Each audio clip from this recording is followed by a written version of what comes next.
Samantala, posibleng maharap naman sa deportation ang aabot sa 200 dayuhang iligal umanong nagtatrabaho sa ilang online gaming at call center company sa bansa.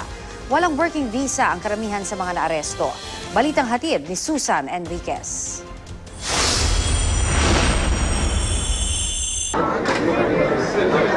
Bakas ang pagod at puyat sa itsura ng 180 foreigners na nagsisiksikan sa hallway ng Bureau of Immigration, karamihan sa kanila Chinese national. Mayroon ding Taiwanese at Indonesian. Ito'y matapos arestuhin sa Parañaque ang mga dayuhan. Ayon kay Attorney Elaine Tan, tagapagsalita ng Bureau of Immigration, dinakip sila dahil sa illegal umunong pagtatrabaho sa bansa sa isang online gaming at call center company. Karamihan sa kanila wala raw working visa. Naisagawa ang operasyon kasunod ng intelligence report sa illegal na pagtatrabaho ng mga dayuhan sa bansa.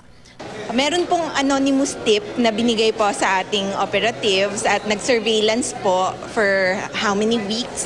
Tapos nung na-verify na talaga na meron talagang operations na nangyari, merong illegal na nagtatrabaho without the proper immigration documents, yun na po nag-conduct na po ng operation. Ayon sa immigration, may ilan sa mga naaresto ang pinayagang makaalis na matapos makapagpakita ng tamang dokumento sa mga otoridad. Sumasailalim sa inquest proceeding ang mga hinuling foreigner. Sakaling may makita mga valid immigration document, papayagan na silang makaalis. Pero ang mga walang tamang papeles, mananatili sa BID at posibleng ma-deport. Bine-verify po yan. Kung wala po silang ma-present na proper documents, magkakaroon po sila ng deportation charge.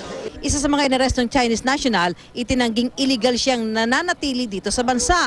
Hindi rin daw siya nagtatrabaho sa online gaming company. In the meeting room only. Yeah, that's only what I'm doing. Am I right? Just smoking and drinking tea with a friend. If you're going to other country, you seem have the same, right? You can go to the office and you can visit them and only you are using the tourist visa. Ang iba naman, ayaw magbigay ng pahayag. Susan Enriquez, GMA News.